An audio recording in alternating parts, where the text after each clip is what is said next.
Graphk and Stu Show, baby. We are back. Let's get it.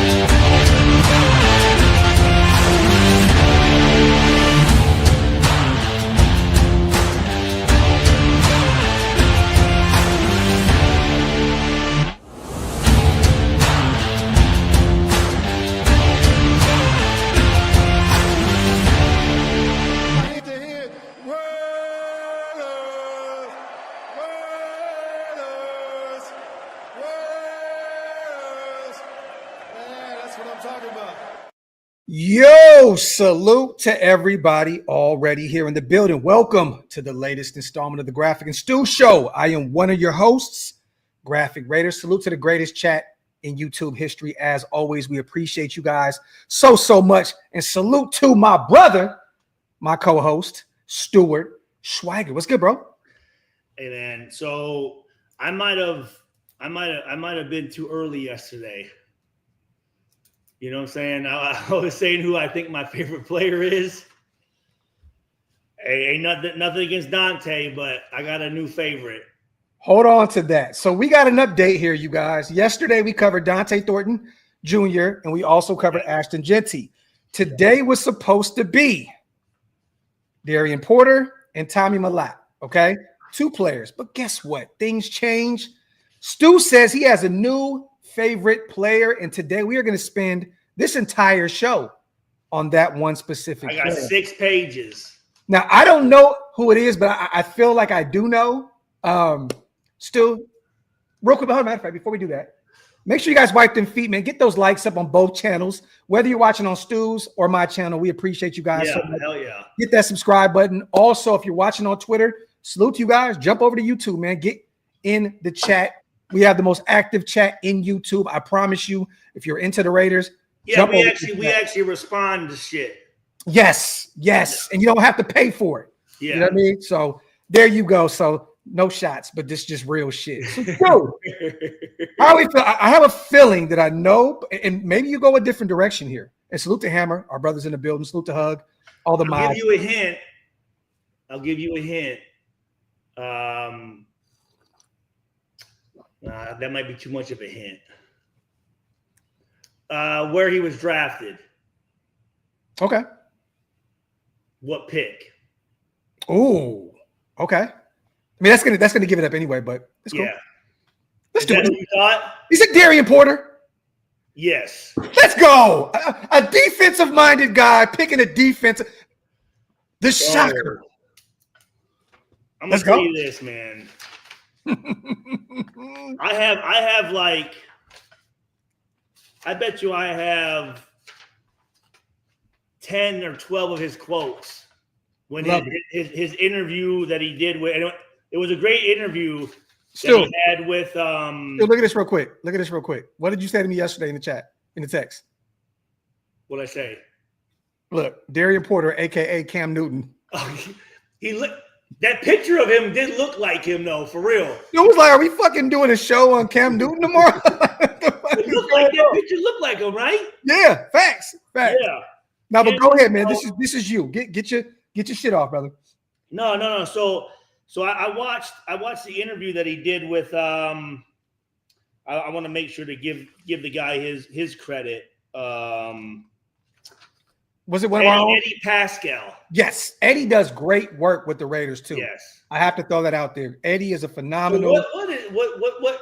So you have the silver and black, and then you have the there's so many different shows, but it's really Eddie. Raiders Further Review, they called it. Yes. Then you got Link. You got Lincoln Kennedy. You got JT does the flagship show. Okay. You know what I'm saying? So but they have like 4 or 5 different guys. Eric Allen comes in and does some stuff with this as well. So yeah, I love what Eddie does. Eddie's dope. All right, so I'm gonna say this. Darien Porter is very serious. He is, bro. I'm just telling you, like, he is here for a reason. Yes. Yes. Yes. There's no side jokes. There's no punchline.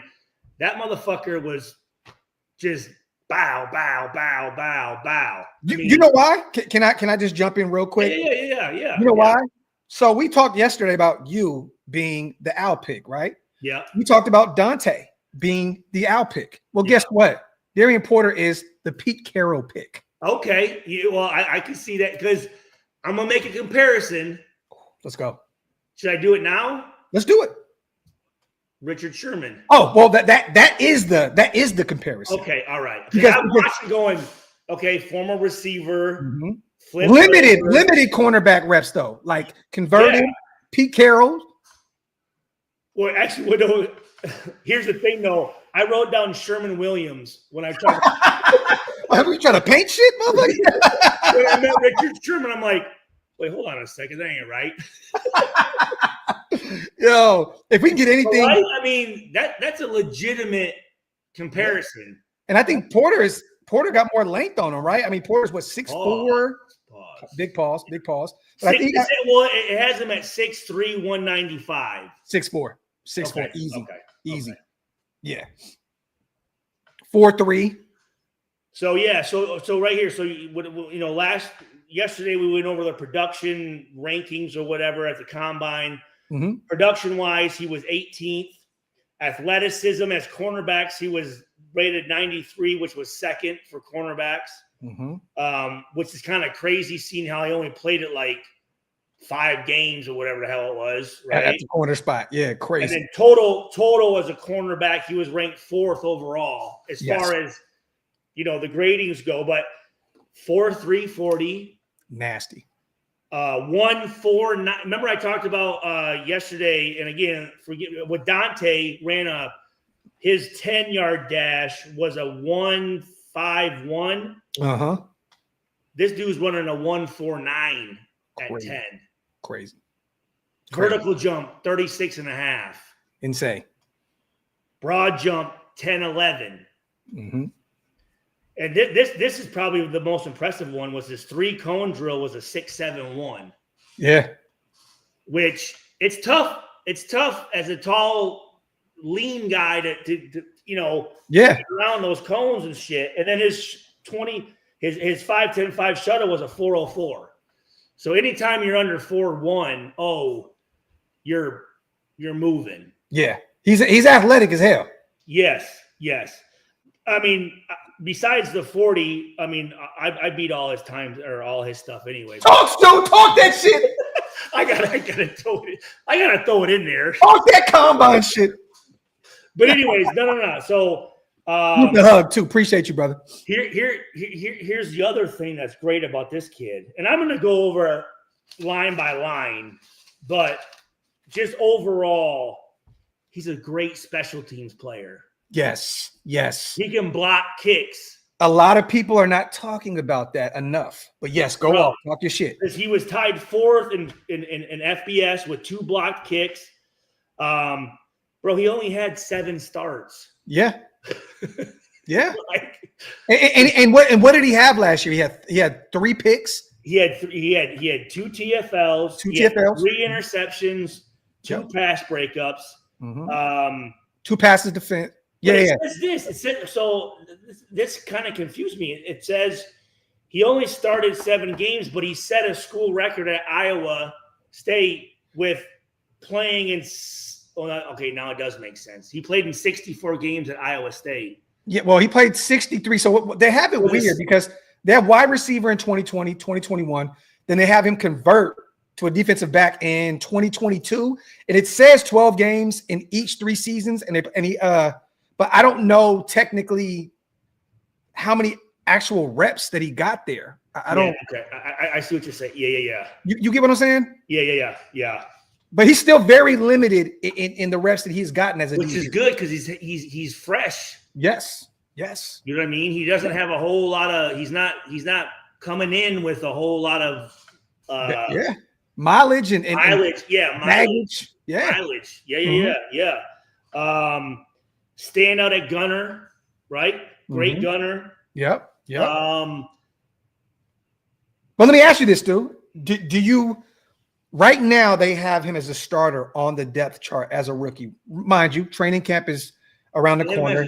Starting what? He's a starting corner right now. So, really? Yeah, him and Stokes, the kid that we brought in from Green Bay. He's more of a big body kind of corner. Eric Stokes, former Georgia product, first-round pick from the Green Bay Packers. He has that Pete Carroll mold as a DB. He hasn't really been great since his rookie season because he's dealt with injuries. But how long has he been around? About 4 or 5 seasons, I believe. Okay. And don't quote me on that, but somewhere along those lines.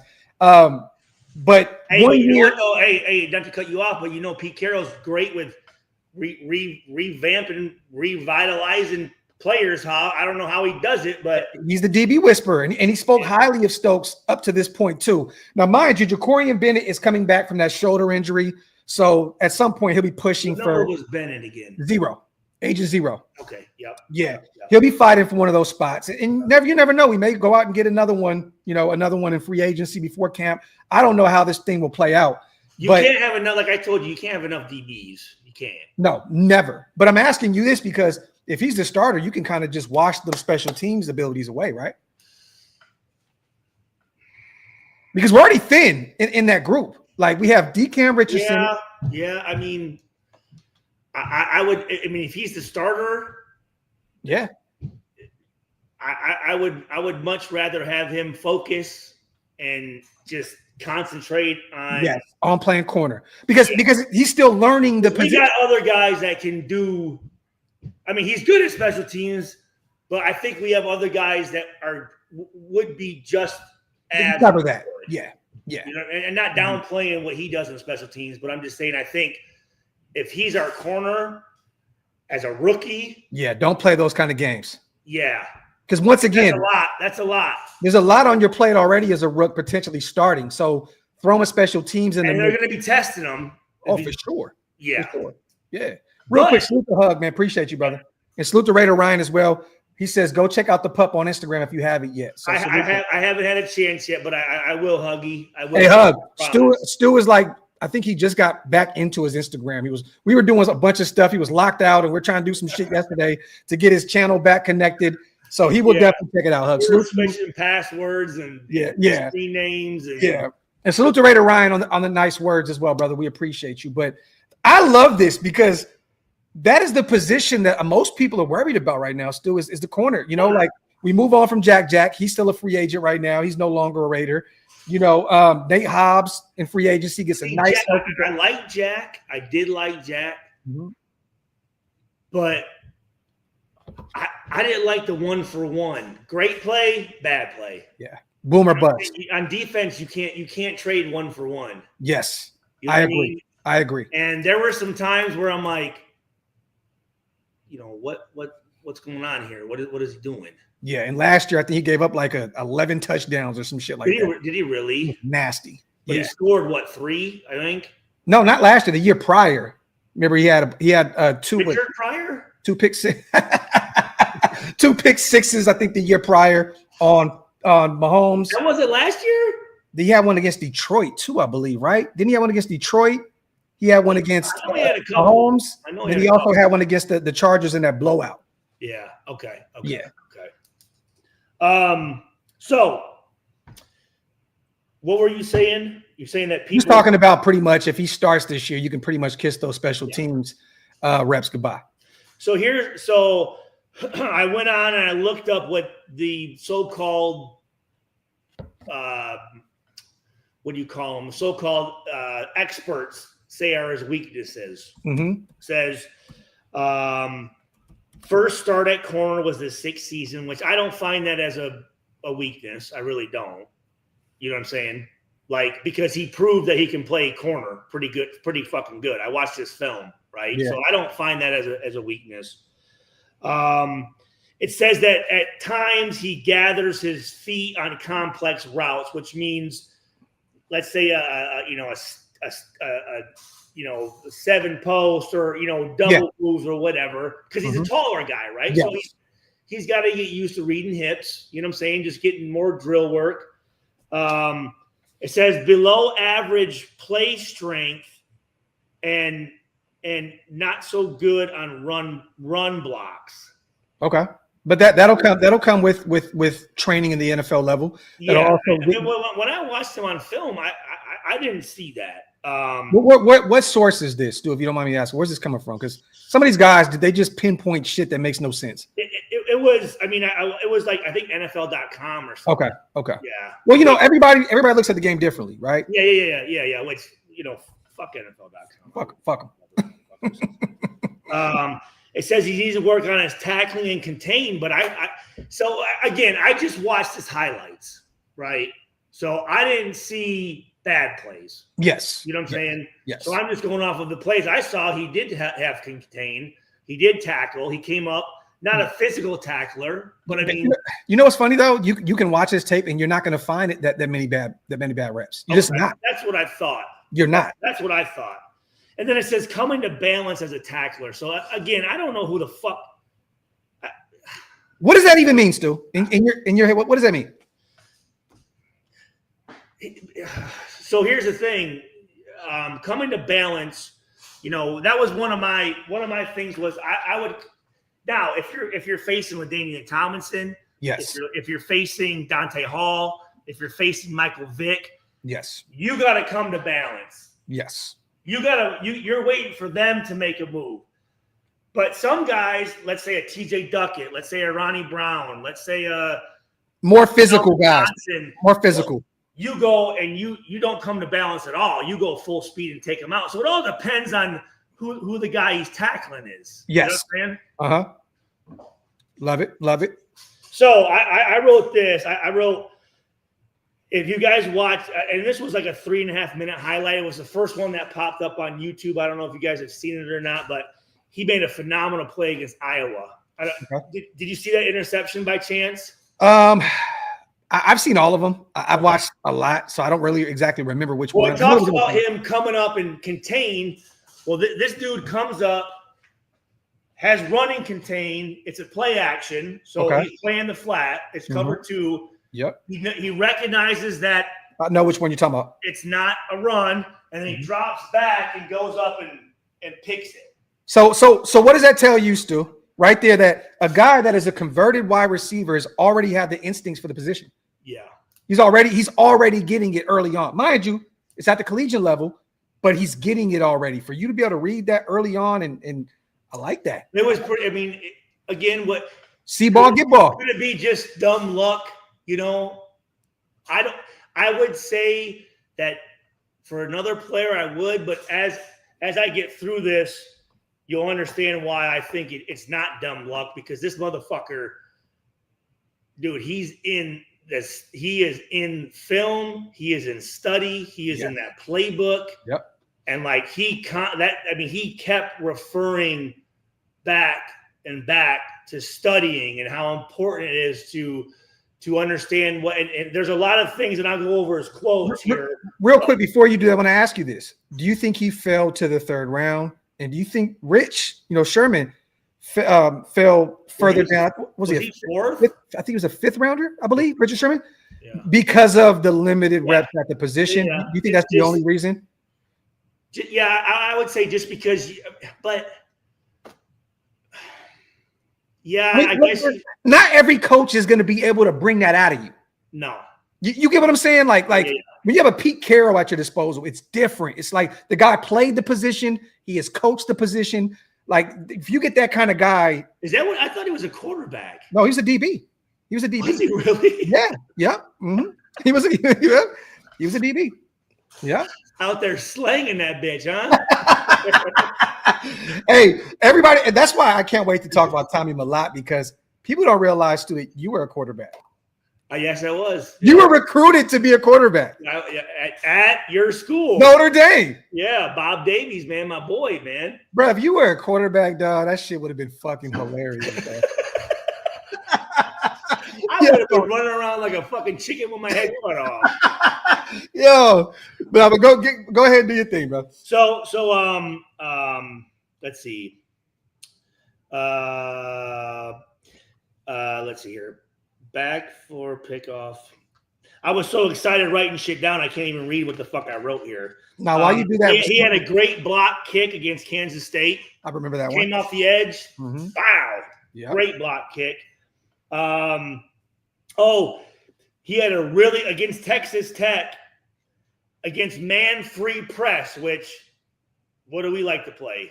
Oh yeah, that's why he's gonna be a stud. He was pressed up, great bail technique, fucking great pass break. Or no, actually made the pick. Forgive me, he made an interception on that. Mm-hmm. Great. The one thing he did, so it was great. He pushed the guy out here.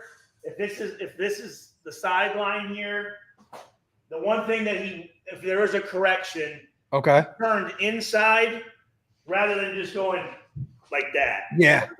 Yeah. But he still made the pick, so I don't give a fuck. Yeah, but either way, that'll come with some coaching. You to clean that up. The next level, you're not gonna be able to get away with too many of those. He had a great pass breakup against Houston, and these are all good fucking teams I'm talking about. Yeah, right now. Hell yeah. It was a deep post, and he's got his arms. He's got what looks like to me long arms. They were 33 and a quarter inches long. So he had a great pass breakup against Houston on a post, blocked punt against Arkansas State. Mm-hmm. And then at the end, and I really like this. So he already had a pick against Iowa, and that's a huge fucking rivalry game. Iowa State, for sure. Right. Mm-hmm. Last play of the game. You were looked at by Iowa as well. Yeah, me and Bob Sanders were going to come in together. I remember. God damn it! Why am I forgetting his name right now? The head coach. I'm only saying this, you guys, because I've seen all of his recruitment letters, every one of them, by some major teams. Why am I forgetting his name? I know who you're saying too, because we talked about the head coach of Iowa right now. Yeah. Oh, I don't. Let me see. I'll look it up. Why am I forgetting that right now? I feel terrible forgetting that right now. Iowa football. Okay, it is Matt Campbell. Is it right now? Oh, this is Iowa State. I'm sorry. Yeah, no. Yeah, go to Iowa. It's Kirk Ferentz. Kirk Ferentz, right? Yeah. I remember when I went out on a visit to Iowa when me and my dad were driving out to South Dakota. Kirk Ferentz opened up the stadium and he goes, Stu, you know what? We have this kid named Bob Sanders. I think you and him would make a great safety tandem at our school. So, But anyways, the last play of the game, he goes up, he intercepts it, and he could have ran, and he sat down. He sat his ass down. And that was one thing Warren Sapp,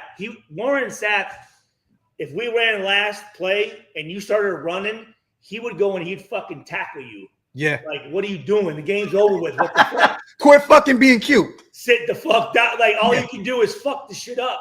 Fumble it or whatever. So, again, he's a very high intuitive, intellectual, high football IQ. Yep. Again, I want to go back to this. That motherfucker's serious. Yes. He don't really joke around. No. But I like that though, because I mean, once again, we like guys that have kind of like a balance, right? Yeah. You know, but I think right now that'll come as his career. I'm not saying he needs to change at all. Oh no, I get it. I get it. Like, but I also I think it'll come with time. Like that to me is funny. Yeah, like fucking Marvin Harrison at the cornerback position and shit.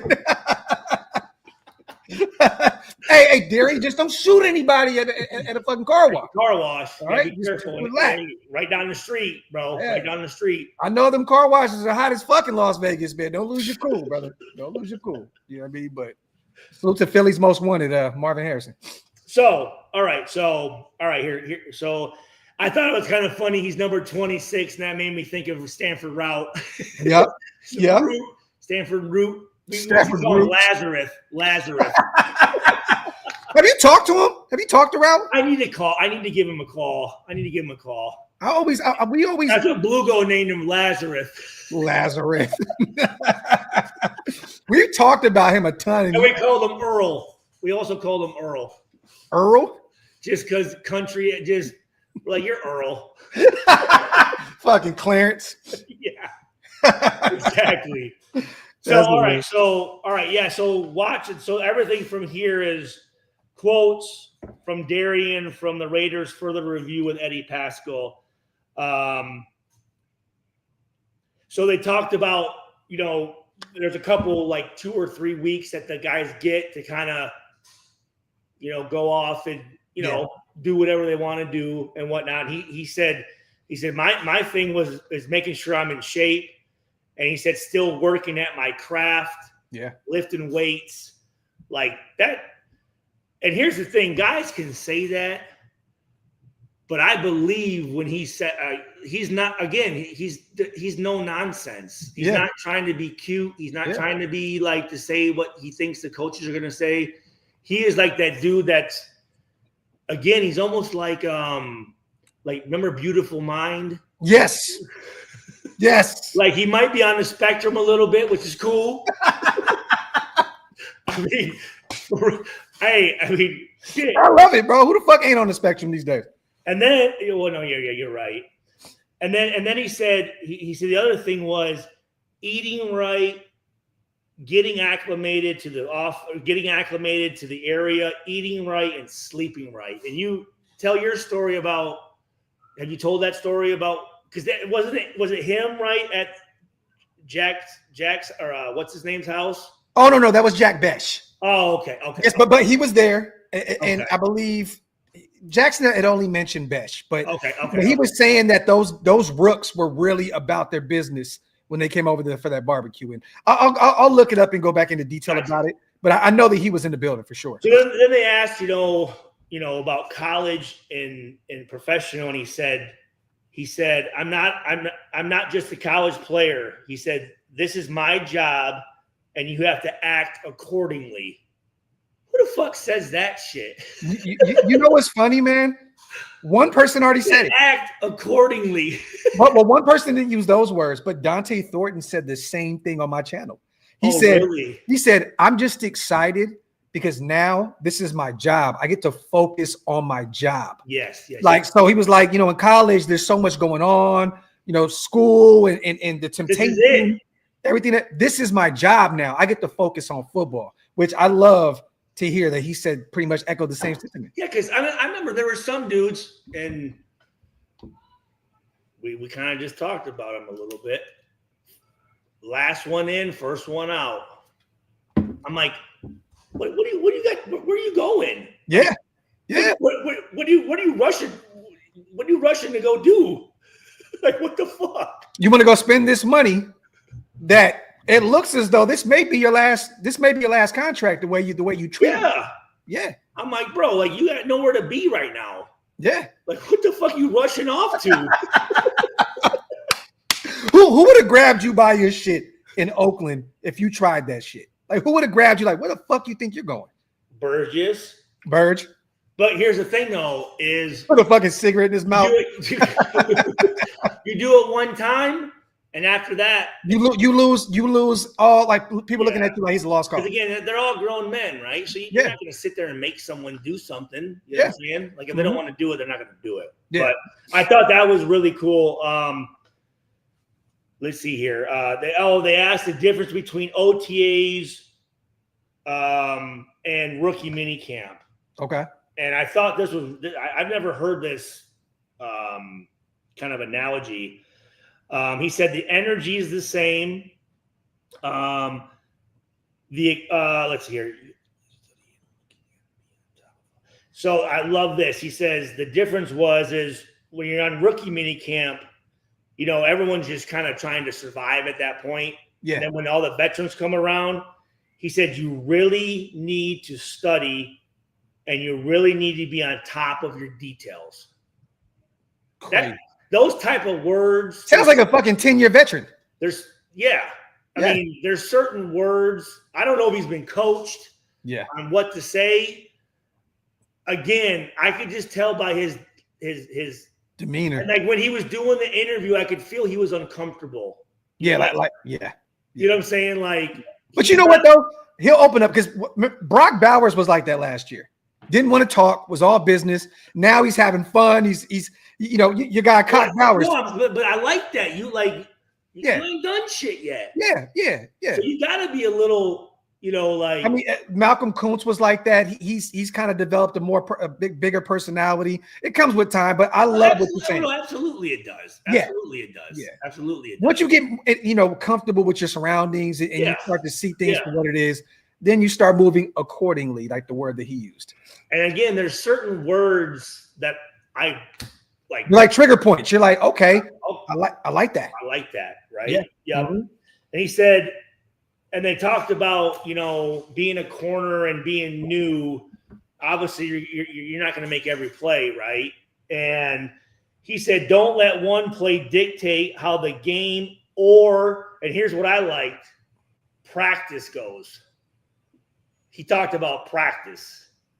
I'm not doing the AI shit, but my shit, again, that practice carries over in the game. I mean, this is the NFL, man. Yes. And if you weren't able to get that shit against the scout team when you know what the play is, you think you're going to be able to do it against the real fucking team when you don't know what the play is? And let's be honest, everybody can't just have their athleticism carry them like Allen Iverson. or a Willie Brown or a Charles Woodson. Exactly. It's just it was just given to him by God. I mean, I remember when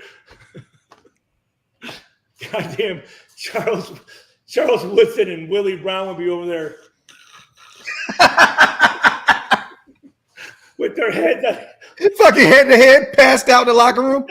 Hey, but when Charles came out to practice, wide awake. Had all that shit down. Had all of it down. Just natural, man. They were over in that left corner. Me and Cooper were going, these motherfuckers over here, bro. God. And Bravo would be like, Charles, you got that? All right, good. Hey, Rob already knew, like, I'm not gonna fuck with him. He didn't fuck with Woodson or that's the Hall of Fame corner over there, bro. Yeah. Nah, he didn't fuck with them. Hey, real quick, salute to 2-4. Not yet, brother, but it should be done very, very soon. I'm expecting right before training camp or right when training camp comes around, that best contract should be resolved. Once again, every team in the second round outside of Cleveland and the Texans are dealing with their because they fully guaranteed their rooks. They did some the Raiders did? No. The Browns. That young he has a last name like Carson Schweichinger, the linebacker from UCLA, and then Jaden Higgins, the wide receiver for the Texans. They were fully guaranteed contracts in the second round. So everyone else is like, what the fuck? Everybody's like, what the fuck are you doing? So now all the second rounders are sitting around with no signed contracts. They're like, hey, guarantee that shit. Guarantee me, motherfucker. Yeah, but it will be done soon, 2-4. We'll get there in a second. Hug. No, go for it. Don't go for it. No, because he said, can we discuss the game balls Stu has behind? I definitely want to. We'll talk about that at the end. We'll get through the conversation, and we'll definitely double back, Hug, for sure. We will for sure. Salute to my guy. Them motherfuckers will always be there. Don't worry. Yeah. Well, wait, hold on. I've seen there's a ton of them motherfuckers. There we go. Yeah. Yeah. There's some good ones back there. Pause. Oh, yeah. Some good balls, huh? Good balls back there. Yeah. Some good balls on the walls. So they asked, if you get beat, he said you learn from it, but you remember. I like this. He says, you know what? If you do get burnt, because as a DB, right, you have to think. I mean, you're out there on an island, right? Especially at corner. Yeah. So you got to think that you're the baddest motherfucker out there. You have to, right? And he said, if I do get beat, he said, I have to remember that I was drafted too. You know what I'm saying? That's a bar. I'm supposed to be here. Yeah. Like, yeah. Yeah. Hell yeah. Ooh, I like that. Yeah. Believing in yourself and having confidence in yourself to bounce back. Yeah. Right? Yeah. Mm-hmm. So again, man, I'm sitting here like, yo, this dude, how old is this motherfucker? I know, right? Damn. More as hell, bro. Terry fucking Glenn over here? I'm like, shit. And they said, and this is actually, I've never heard this comparison. It said, the question is always, what's the difference between college and pros, right? Mm-hmm. Yeah. And, usually, obviously, speed, coach, system, whatever. But this was kind of a different aspect I never heard of. And let me see if you ever heard of this. He said in college, the receivers do what their coaches say, right? Hold on real quick. My apologies. I couldn't hear you. My bad. Say it again, brother. Can you hear me? I can hear you now. Okay. Yeah. That was on my end. My fault. No, he said well, what's the difference between college and pros? And he said that in college, the coach kind of has a system and all the receivers do that system. Okay. Right? Mm-hmm. They all break a certain way. They all run their routes the same way. Then he said, but in the pros, I've noticed it's the players that dictate how they run their routes. So you can't study like in college. He said you could study the whole kind of the system. Yeah. But in the pros, you got to study each player at what they do. And I'm like, wow, I never thought about that. But what did we talk about yesterday? We low key said like at the NFL level, you play your players to their strengths. Yes. Right. So essentially, he's kind of saying the same thing in a sense of go out there and play your game. This is why we drafted you in order to, go out there and do what you need to do, because that's why Dante caught so much flack at Tennessee because of the system. Oh, he can't run any routes. His limited route tree. He's only out there running nines and goes quick deep posts. Now we get an opportunity to see him be able to do some different things. But absolutely, and he talked about that. Talked about that. Yeah. But again, that goes I go back to Chuck Pagano and like, guys, here's the defense. Here's cover 4. I don't care how you get to those positions, but just know you need to be in those spots when the play's happening, right? Mm-hmm. So if you want to line up, you want to back up, you want to have your left foot up, your right foot up, however it is. And that's kind of what he's saying as far as receivers go. Like you got a dig route. Mm-hmm. I don't care what you do to get to that, to make sure you're open. I'm not going to sit here and tell you got to make sure you step with your left and then count 5 steps and then, do this. It's like, dude, just get open. Yeah. Yeah. You know what I'm saying? Like, hey, real quick, you said Richard Sherman. I love what NFL.com said. This came before the draft as well, you guys. So this is what makes it even more funnier. Lance Zierlein said draft projection, round 3. He went round 3. NFL comp, Tariq Woolen. So this is a guy that Pete Carroll drafted. Tariq Woolen. This is a guy that 6'4", 210, that Pete Carroll took in 2022 in the 5th round at 153. So a kid that was phenomenal at the collegiate level. He played for a smaller school, UTSA, the Roadrunners, but he had a Pro Bowl year his rookie season in 2022. Led the NFL interceptions year. Yeah, and also co-leader in picks in 2022 as a rookie. Ran a 4.26. How many did he have? Huh? How many did he have? I'm looking right now. And he's only 26 years old right now. And when Pete Carroll left, he kind of started to go down a little bit. Yeah, but his rookie year he had 8. No, wait, I'm lying. I'm looking right now. He had 6 picks. 6 his rookie season. In my contract, every 3 was another $100,000. So that's fucking 200,000. I'm sure now it's probably fucking 800,000. Yeah. Yeah. 800,000. Sorry, 800,000 grand. 800,000 grand. 800 grand. No. 800K. 800 bands. Yeah. What did I say? Fuck. Whatever, bro. 800. Hey, that's too much money. I don't even know what the fuck. It's hard to even. So I thought that was kind of interesting to me that he made that. That in college you study a group, in the pros you have to study each guy, and that's completely fucking true. That's completely fucking true. Mm-hmm. Let's see here.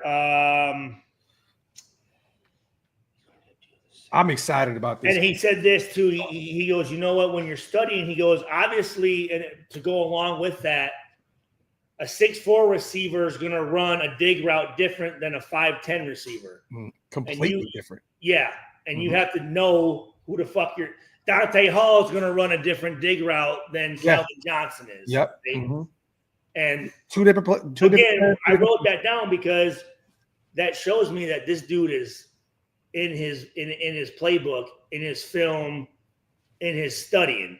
Yeah. Man, which again, you know how much I appreciate guys that stay in the thing. Trying to perfect the craft. Knowing that these guys, I can take a loss, knowing that the motherfuckers did everything they could to win. Yeah. What sucks is when you know they didn't work and they didn't take shit serious during the practice week. You know, they didn't take practice serious. They didn't watch film enough. Yeah. And then they go out there and lose. It's like, man, that's a motherfucker, bro. And that's why Jack Jones is no longer a Raider. Yeah. That's exactly why, because he didn't take I think that's why quite a few guys aren't Raiders, to be honest with you. Yeah. That's true. That's true. I mean, I'll take a dude, let's say this. I'll take a dude athletically rated at a 50, but he knows what the fuck he's doing. Yeah. Over a guy who's rated at a 90 and doesn't give a fuck. He can go out there and let his athleticism play out. Yep. I like what J-Rose said too. Long. Marcus Peters as well. Another name that we were really high on. Came to the Raiders and shit the bed. Definitely. Hey, Mark, I love that too. I'm looking forward to that competition between Thornton and Porter at OTA at training camp. That's going to be fun. But the thing is, I'm excited to see Porter go against more of like the Trey Tuckers, the little speedsters. I want to see what he looks like against, because every player is not going to look like Dante Thornton. That's what makes Dante Thornton special, is the 6'4" big. I want to see what he looks like against the other guys, the smaller speedster guy. I want to see what he looks like, because every team is not going to have a Dante Thornton clone. No, you're right. You're right. You get what I'm saying? So I'm excited to see what he looks like against those Trey Tuckers of the world and those type of guys. So then, the interviewer, like I said, Eddie asked, what's the split between mental and physical? Ooh. You know, is it 50-50? Is it whatever? Great question. And he said physical, and he didn't give a grade, but he said physical talent can only carry you so far. Your mental and your football IQ take you farther. I was like, yo. Yeah. So, I mean, what players? We could talk about plenty of players that have used their football IQ and have extended their careers further because of C Wood. C Wood. I mean, bro, he converted his safety at the end of his career. Yeah.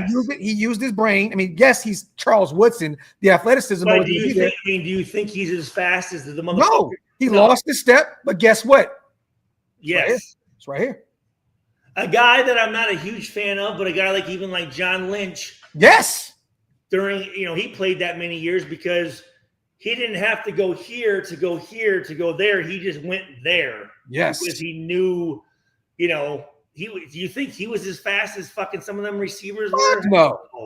Hell no. Not even close. No. Not even close. I mean, look, even Revis a little later, not the end, but even Revis, because he knew what the fuck mentally, he knew the game, and that's why he lasted so long. Like, listen, I don't need to go over there because I know it's going to come back to me. Yes. Yeah. Mm-hmm.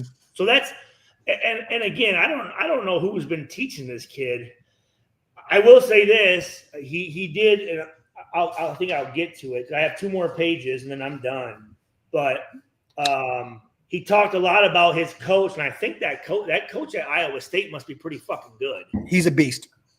Like, really good. I want to look up his actual record out there, but he's a monster. Let me see. I'm gonna look from what Darien was saying, he sounds a lot like a Joe Tiller. So he is. I'm looking right now. He's still fairly young, too, only 45 years old. Did he play? He's 64, according to Iowa State Athletics in Sports Illustrated. Damn it, my phone rang and I just lost you guys. Hold on real quick. He has a record of 64-51, so not great at Iowa State, but he's entering his 10th season. What is it? Sorry. 64-51. Okay. Well, Iowa State's not an easy place to fucking win. It's not, but he's also the all-time leader in wins out there for the Cyclones. He just surpassed in 2024 Dan McCarney. Because if you're going to go anywhere in Iowa, you're going to go to fucking Iowa. Yeah, you know exactly. What I'm saying? Like, and then not only that, you're in the Big 12. And that's a good program, though, man. Like they've had some really good players. Still in the Big? Is the Big 12 still around? Yeah, it is. Okay. I just covered the pro day for him out here in Dallas. Oh, you did? Okay. Yeah. Mm-hmm. Yeah. A few of those guys were out there. So here we go. So he talked about this too. He said him being a receiver for 3 years allows him to know, again, I go back to Chuck Pagano, where they're lined up on the field and the type of routes they're going to run. He knows by formation this, and he specifically said wide receiver splits. And that's everything, bro. You know why? Because he's a receiver. That's what I'm saying. Yeah. Yeah. So he knows their tendencies. He knows what it looks like offensively as well. So again, I'm not trying to suck this dude's dick by any means. But hey, yo. Yo, look. Hey, man, you guys have a wonderful. But again, right here he says when you're he talked about pre-snap. I've never heard one player talk about fucking pre-snap. Especially at the corner position. You know what I'm saying? He said you're putting the puzzle pieces together pre-snap to anticipate what they're going to do. And here's the deal. In the NFL and college, that's another difference. In college, you can make a play as the play is coming. Yeah. In the NFL, if you don't know what the play is before they snap it, you're not going to make that interception. Yeah. Yeah. And that's all anticipation, pre-snap reads, and that's what he's talking about. And one thing he also talked about was Pete Carroll. They talked about how everything's a competition over there. Compete everything. They said in their DB meet room they have a little basketball hoop and they see. What's up, dude? Next door can come to our house. Yeah, that's all right. Okay. Yep. Salute to Alex, nephew. Salute. The little goat. No, yeah, but he talked about how Pete Carroll, the competition, and he said Pete's energy is infectious. Yeah. You know, everybody's saying that. Everybody, Max. So that's what you want as a head coach. I mean, that's what you want from your head coach. Yeah. Yeah. You know what I'm saying? Mm-hmm. Like, and Pete, what is he? 73? How old is he? 73? Yeah. So, I mean, when you see your head coach getting hype and get into it, like. He's out there wrestling with these motherfuckers and shit, bro. Yeah. It's crazy. I mean, Art Shell wasn't doing none of that shit.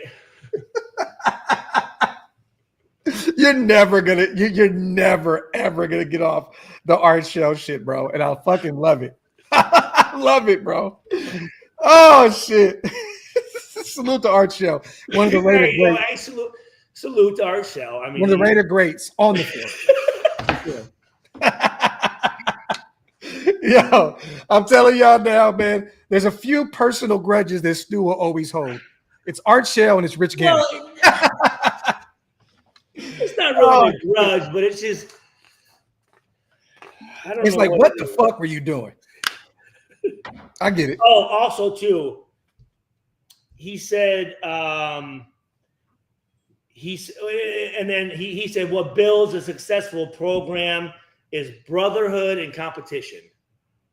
You know what I'm saying? Like that's like you should be out there. Remember I told you this is a couple of years ago how players like, yo, man, I ain't gonna blast my homie out there. I'm not gonna like, dude, if you're not doing what you're supposed to, you better come up and knock me the fuck out and get the shit together. Yeah.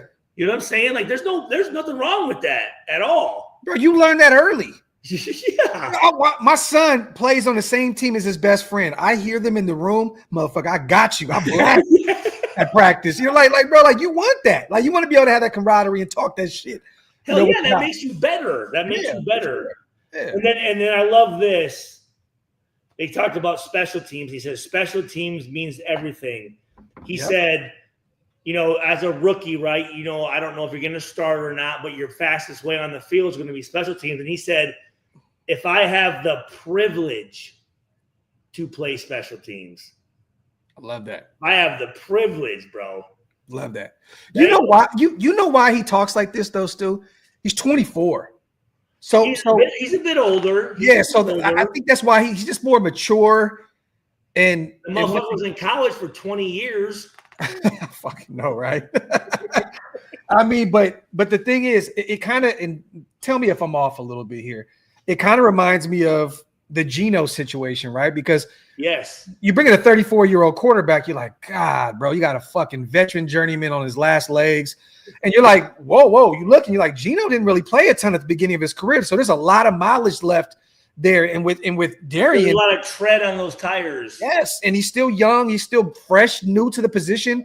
So I mean, hey man, it's great to see you have a 24-year-old young yet mature guy that approaches the game the way he does. It's just beautiful. So anyway, I've talked. Hey, let me tell y'all real quick. It's not like I'm on his dick or nothing. I'm just telling y'all. I've talked about this motherfucker. fuck him. Oh shit. Well, no. This was actually Coach Campbell at Iowa State. He said Campbell wanted to see me succeed as a football player, but also as a man. Yes. And he said, I knew that from day one. That's why he stayed, because there's not too many players that stay over 2 years at a university, let alone 6. Yep. The guy who's a 3rd-round fucking draft pick. Yeah. You know what I'm saying? And so that I like hearing that, because that reminded me of your head coach, Tiller. I mean, he was about making men, not football players, and just shuffling people through. I mean, we always had the highest graduation percentage in the university. Like 98% of our football players graduated, right? Yeah. So it sounds like this Campbell guy. Every time you mention Tiller, you mention him like in such high regard. I don't know if you guys know, but you go inside Stu's old man cave, there's a fucking big ass cardboard. There's a big cardboard of Tiller in there, and he always talks about him at the highest of highest regards. So, that's a beautiful thing. It still goes to find the cardboard. Where's it at now, bro? There you go. There it is. Yep. Shit reminds me. Always watching, bro. There you go. That's JT. Hey, JT money, bro. Who there?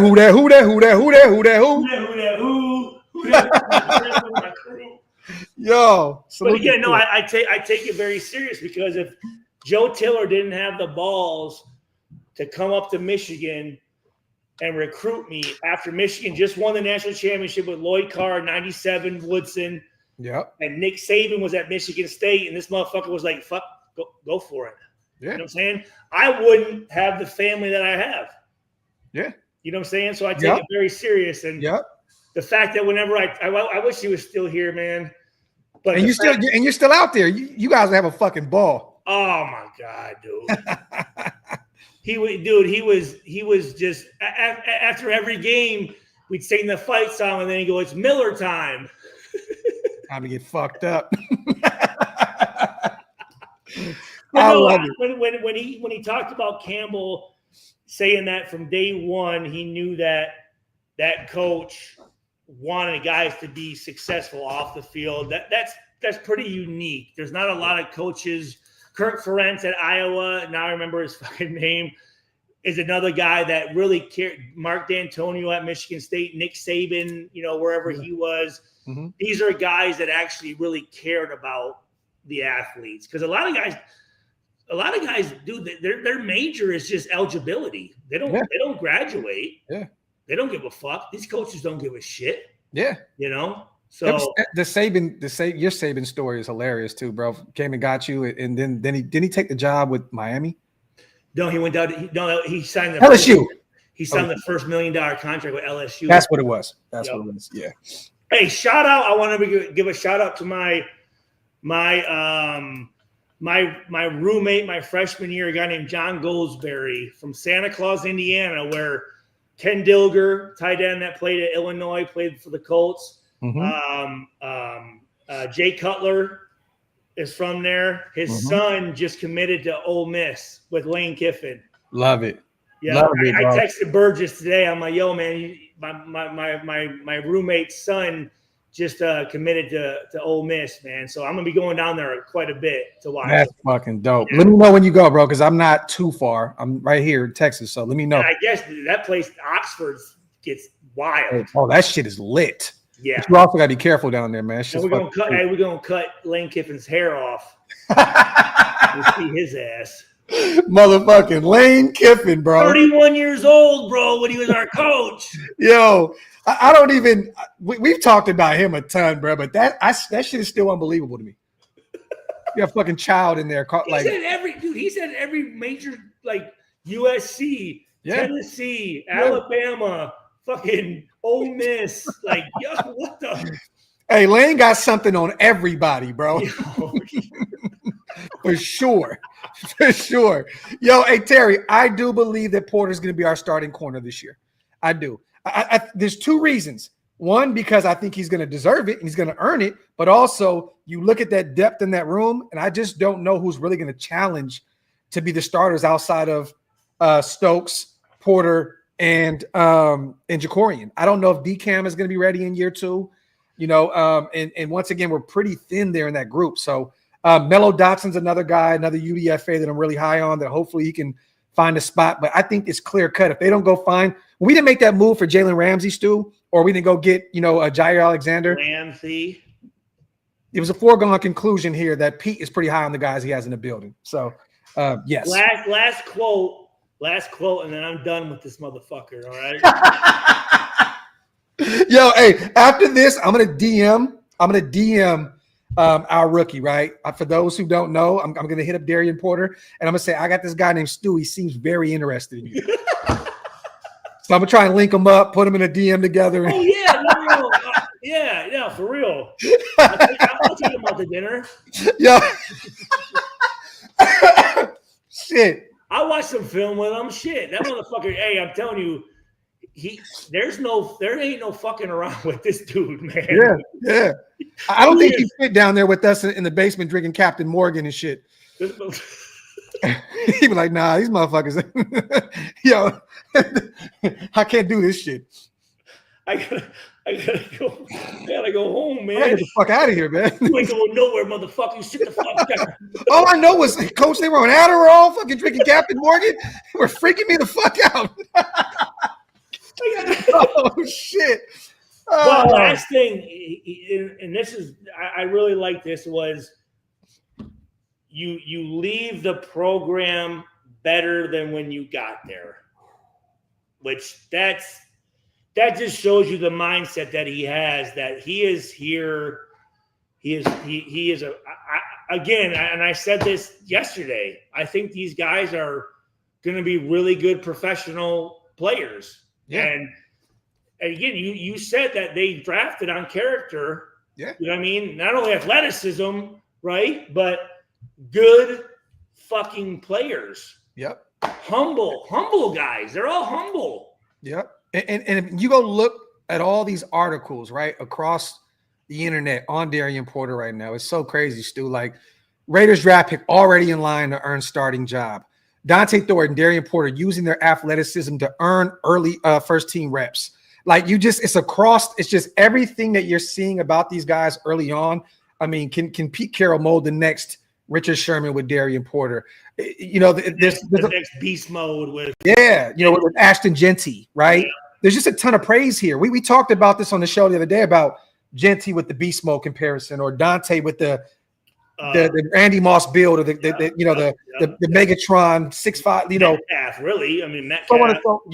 But you talk about all these guys. They brought in guys that they can continue to build and turn them into, first of all, professionals. Yeah. nonetheless. Yeah. And then potentially that's the biggest thing, because there is something to be said about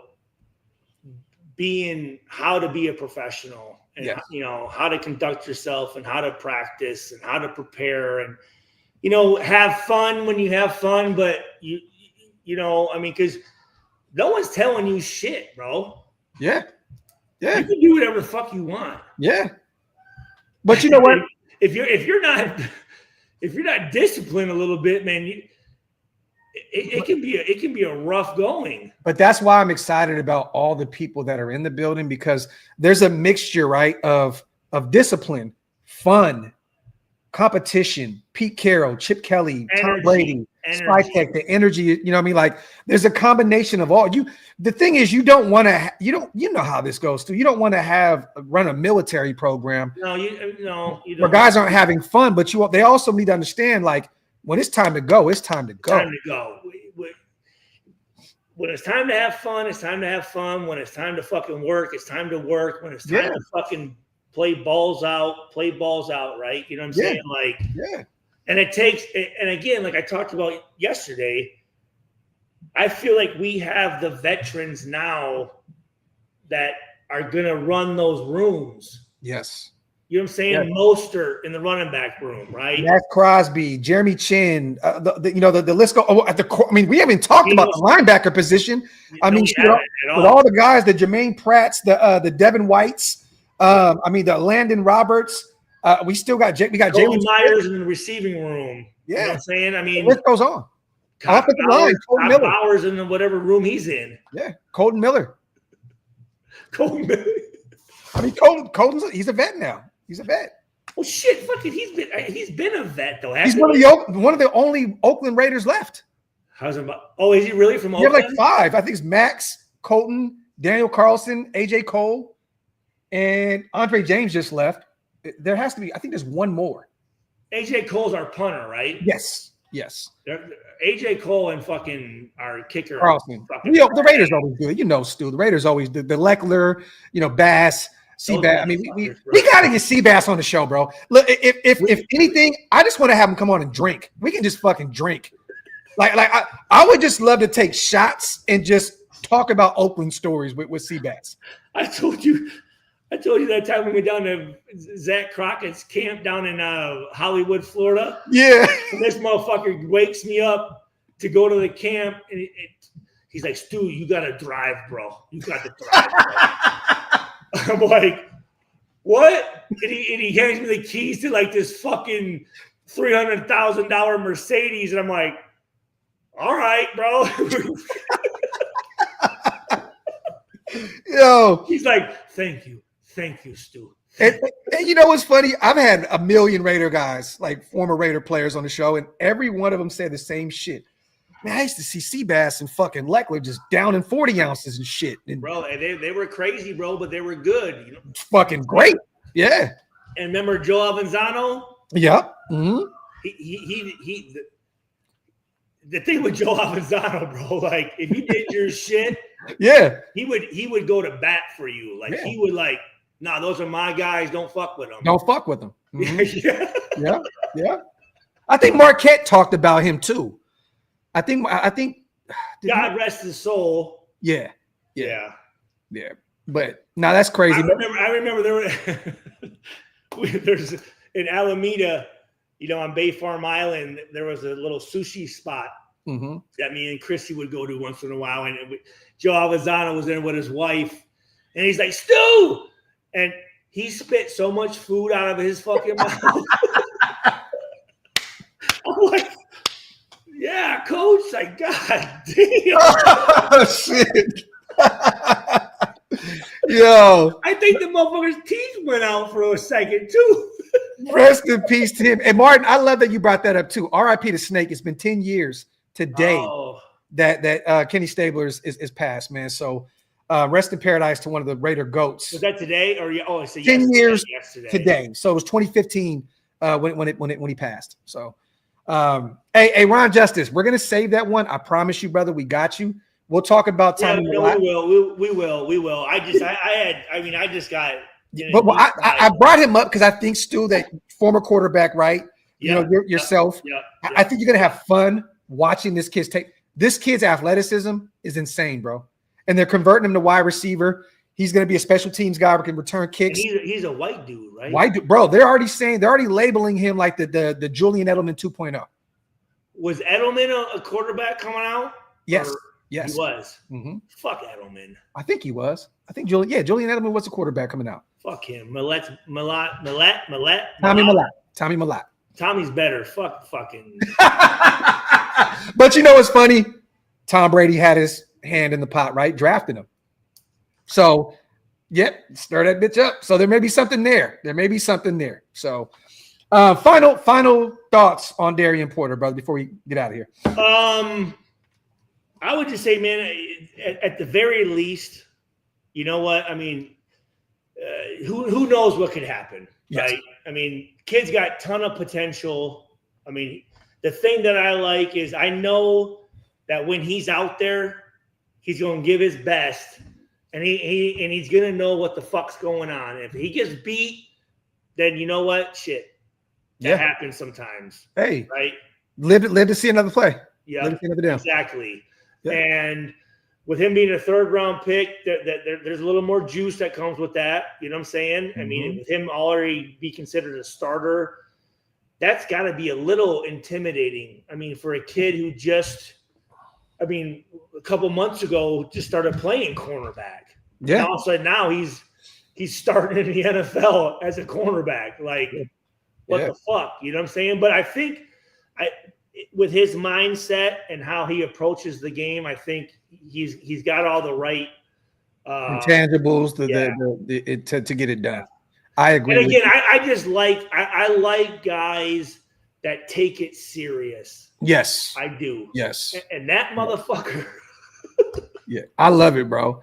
Hey, real quick, Ryan, we've never seen Bo at any of the alumni parties. Yeah, I don't think Bo's ever went. We see Marcus Allen all the time. He comes back. We see Marcus. We see Timmy. We see Darren McFadden, and I mean everybody. Romanowski and fucking everybody. Yeah.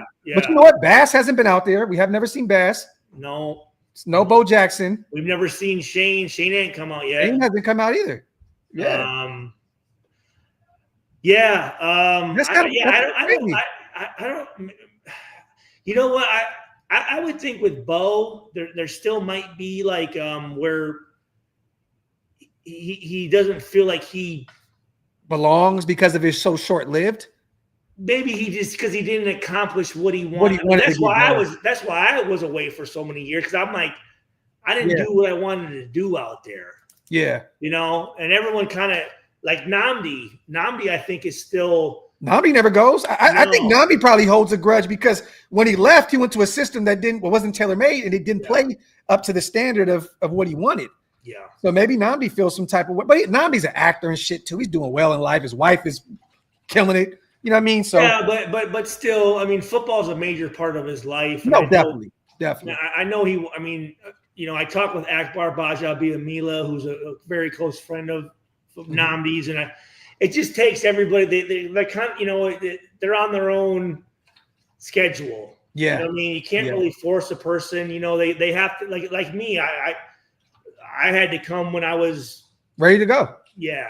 You know, and we also just go in to have a fucking ball, bro. Where the fuck is the bar? We're gonna go get turned to the fucking max. Hey, you remember I came down in the Raiders fucking jumpsuit? Yeah. Hell yeah, bro. With the turf UAs on. Yo, I love it. You know, the JT is fun to hang out with at the alumni parties. Yeah. Mark is always cool because Mark is always kind of just playing the room. Yeah, everybody's looking for him. When you were up there on that top building, when the cigar, you and Tiff y'all were on your own shit. We were on a double date with Timmy and his wife. That's right. Yeah, we went and kicked it with them the whole night. And Tiff and his wife was like, "Yo, they got each other's numbers, texting each other and shit." I'm like, "Hey, y'all do your thing, man." But it was fun up there. Stu, where the fuck did you go? The music was so fucking loud. I know, bro. Yeah, it was. I was hanging out with John Condo and Fargus and Arkansas. Darren McFadden. Yeah. And rest in peace to we were down there hanging out with Apollo Creed. Yeah. The last one. That was the one upstairs. Yes. The cigar lounge. Yes. Yeah. But man, we gotta go this year, bro. I don't give a shit, bro. We gotta go. I know. I know. Because I want to slap Aiden O'Connell. Ain't gonna be there, but he'll be out there. But that's what I'm saying. I'm gonna jump on the field. Fuck it. Oh yeah, because Aiden will be playing against the Niners. Yeah. He'll be out there. Gino ain't gonna be fucking playing. I hope he's not. Yeah. Well, no, he will. Why not, bro? I mean, Gino's the only starter. But it's preseason. Aiden's gonna be out there. Cam Miller and Carter Bradley gonna be out there getting reps. But I'm saying, Gino ain't. A series. Yeah. Stu had a poster. Hug. He came with a poster. A Carl. I did. No, I did. Yeah, I did. Yeah. And I love it too because look, we're not ever too old to be fans of people. You know what I mean? Like that's a. Well, we were sitting there like, and then the other actor was there too. The dude that was in the vampire movie. Remember the other big black motherfucker that was an actor was there too that played for the Raiders. Shit, you went up and talked to him. An actor? A vampire? He played in From Dusk Till Dawn. Fuck! Now you got me. Bubba Smith. Jack Yates says Bubba Smith. I don't think his name was Bubba Smith. Who the fuck? I'm trying to think. Hold on, right here. Let me see. Fred Williamson. Yes. The Hammer. Yes. The Hammer was there. Yeah. Yes. You're like, what the fuck? No, see, I know him from Original Gangsters. Okay. So like yes. The Hammer, Jason. The Hammer. The Hammer. And then Terrell Sands. And Terrell Big Ass Sands. Hey, I want a Sunday, Stu. Yo, that shit is comedy gold, bro. Oh my God, man. Salute to everybody here in the building. Real quick. Hug. He asked, give us 2 game balls up there that mean the most to you, Stu. 2 of them. Because there's a ton of them. And every one of those balls up there, pause if necessary, you guys, has the date, the meaning behind it, and all that stuff. So this one here, my junior year when I broke Rod Woodson's interception record at Purdue, I tied it my sophomore year. I broke it my junior year. This was like 6 years. What's up, buddy? The neighbors are here and they need the internet password. Oh, okay. Just give me a second. Yeah, we're almost done, nephew. We'll get like 2 more. Almost done, buddy. Yep, I'll give it to you. It's here. I'll give it to you right now. 765. Hold on. Go ahead. I muted you. Stu don't be giving a fuck. Oh shit! Salute to the chat, man. Wipe them feet, y'all. Make sure you guys hit that subscribe button. As always, we appreciate every single one of you guys for being here with us this afternoon. We don't care where you are, West Coast, East Coast, Midwest. Salute to all you guys for being here, rocking with us. Make sure you guys wipe them feet, y'all. Real talk, man. Subscribe to the channels if you guys are not subscribed yet. Damn you, Graphk. I wanted the Wi-Fi pad. I can't have Stu give up the information, man. I can't, dog. I can't. Rube says, damn, I needed that Wi-Fi. Oh, George Halani is in the building himself. Salute to Rube. All right, boom. Good, Stu?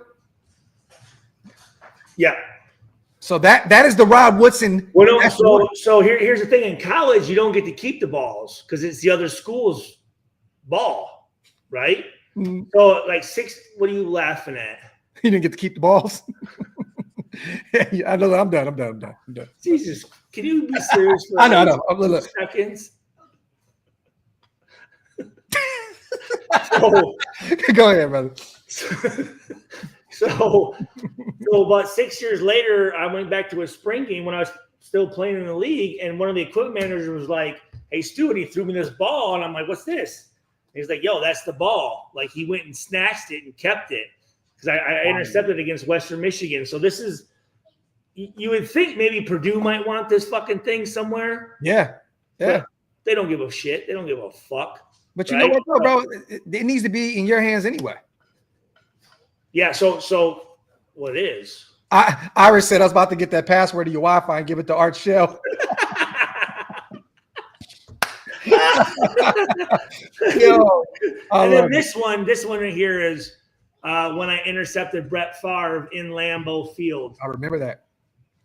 And I wanted him. I almost went up and said, "Hey, man, I wanted to say like, yo, Brett, can you sign this shit, man?" But I didn't because I think that'd kind of be fucking. I don't know if that would be rude or. Well, I think now would be the time to do it. If we ever ran into him, like, hey, man, I mean, he's not doing so good, right? No, I think. Well, I mean, he got some shit going on in terms of I think some law shit. You know not that. I'm saying I think his. Oh, is it some CTE shit? Yeah, I think it's catching up to him, man. Oh, I don't know. Yeah, don't know. But anyways, yeah. So Brett Favre interception. Hey, is he acting like that? Is he acting like that because all the accusations? Hey, Brett, you stole $1 billion. What? Where am I? Yo, I don't know what the fuck is going on. I was fishing the whole time. Hey, like a certain wide receiver in Oakland at this.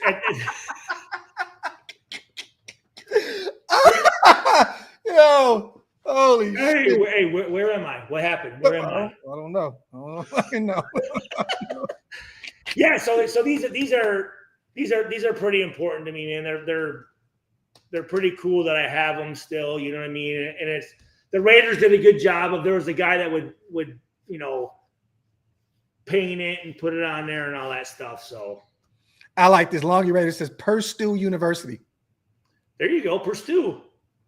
Actually, you know what's funny? My brother calls me Purdue. That's dope. Yeah, my brother dope. Johnny, he calls me all the time. Hey, Purdue. I'm going. Yeah, he talks to me like I'm still like fucking 6 years old. One of my older brothers. I'm like this. Hey, you're always gonna be little bro. That's why. Salute to the chat, man. As always, we appreciate you guys so much for pulling up for the latest installment of the Graphk and Stu show. Stu, my brother, thank you so much for the knowledge within the notebooks. Sharing some of those stories with the nation. Everybody loves it. Everybody in the chat is giving you your flowers, man. I appreciate the chat, man. Those are always my favorite shows that we do. Is just having fun and talking shit. You know what I mean? So, yeah. We will run another one back, you guys, about Tommy Mellot. Yeah, we will. Yeah. So stay tuned for that, and we'll put that together. Hopefully, maybe sometime this week or next week. Yep. We'll get it rolling.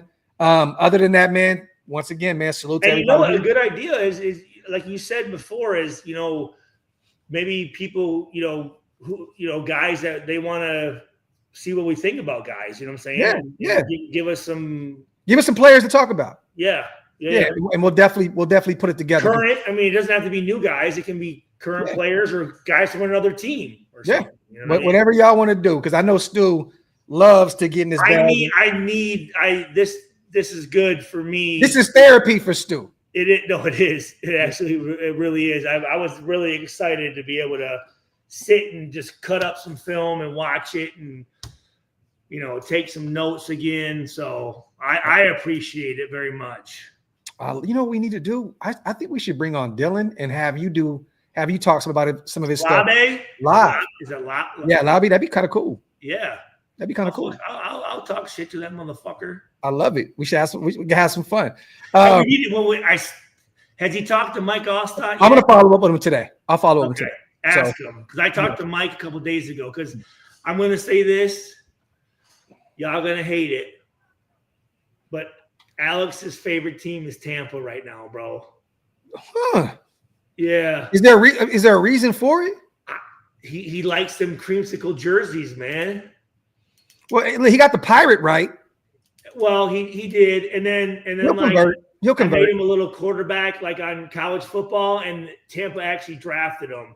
Oh, well, there you go. But that was before. He didn't even know that. But he just because Mike Allstott sent him like a helmet and stuff, and a jersey. So yeah. Look, next time I come out there, I'm gonna make sure to convert him. He's kind of tamping out right now, bro. And dude, like I told you, I'm just gonna bring him some Raiders shit. He was wearing my ass out on Madden, bro. Yo, and you're ranked. I'm 3-on-3. Oh yeah, okay, there you go. Yeah, but hey, here's the thing though. When I actually said, I said, man, fuck this little motherfucker. Hey, I went up 14-0. All this shit talking stopped. That motherfucker got real quiet. Real quiet, bro. He backed up and shit. I'm like, what's wrong? What's wrong? Yo, you know who really like that is Warren Sapp. I know, right? Yeah. He would love it. Hey, BB, this is a great name. BBW Enjoyer. Yes, Stu definitely play with Namdi. Oh, no. Yeah, Namdi used to cut my hair. Yeah. And then play the piano. Yeah. Yo, that's the funniest shit in the world, bro. Motherfucker come over and cut everybody's hair and then play the piano. No, I would go over there. He'd cut my hair. We'd watch The Real World. And then he'd play me and Akbar and Chris Carr would sit there and watch him play the piano.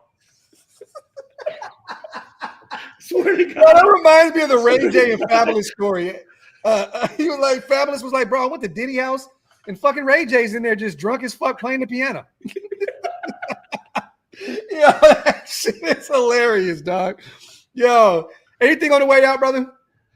No, man, just I'm excited. I hope everyone else is excited. Obviously, we say this every July. Yeah. But I'm going to say what I repeated yesterday. The difference between the last couple years is I really believe that coaching staff that we got is going to make the difference, man. I really do. And you can already see with the type of character rookies that we're bringing in. Yeah. And now we do have veterans that have been there for a while, that know the Raider way, that have been through some shit, have won, have lost, where rookies can come in and go, all right, I'm going to listen to you because I've seen you play and you are a bad motherfucker. Whereas before, I don't think our veterans had that type of credibility with the rookies. So the rookies are doing their own thing. Yeah. The veterans are doing their own thing. The coaches are doing their own thing. And it was just kind of, all over the place. Yeah, and I believe that with organized chaos. Yes, and like you talked about, Pete Carroll, he's a facilitator, right? Mm-hmm. And that's what a head coach should be. And he brings the energy. He sets the tempo. He sets the mindset. And I think we're gonna be. You're gonna be all right. I mean, I don't know shit though. Hey, I'm with you. I think we're gonna be all right. I'm just some dickhead in the basement, bro. Bro, how I know it's different. And I said this on one of the shows. Me and Tiff were just driving like about a month ago, and she just randomly looked at me. She said, "Babe," I said, "What's up?" She said, "For some reason, she's like, I just feel like we're okay with Pete Carroll, like we're protected." I was like, "What the fuck that?" I kind of feel that way as well because he's won everywhere he's been. Yes. And he's been around a long fucking time. Yeah. And he's not a dickhead. He's not fucking fuckhead from New England. You know what I'm saying? Like, and I'm excited to see who he grooms behind the scenes to take over. When he moves on, pause. But 3-4 years for Pete, and that's it. Like, I mean, no, you're right. You're right. Yeah. Probably, hopefully, maybe his son, or maybe it could be his son. It could be Chip. It could be Patrick Graham. It could be Rob Leonard. It could be any one of those guys. But I'm excited to see it, man. Hey, spend some time with the family, brother. I know you guys got the neighbors and stuff. I'm gonna go get out of here, man. My boys got some new bikes for their birthday, so we're gonna go ride those. The electric scooters. We've been riding around the neighborhood. Cares about the neighbors, bro. Oh yeah. I'm about to go throw something at these motherfuckers. Nah, but salute to everybody. As always, appreciate you guys so much. Tomorrow, the AFC West show tomorrow night. So stay tuned for that. And then we got some more stuff planned for this week. As always, a hug. Happy early birthday, brother. as well to you. The boy's birthday's not until the 22nd. We couldn't hide the scooters in the house. It was difficult. So we gave them something just they're the a big electric scooter. Yeah. You got to plug them in and all that stuff. But man, once again, man, salute to everybody here in the building. As always, we are outro one.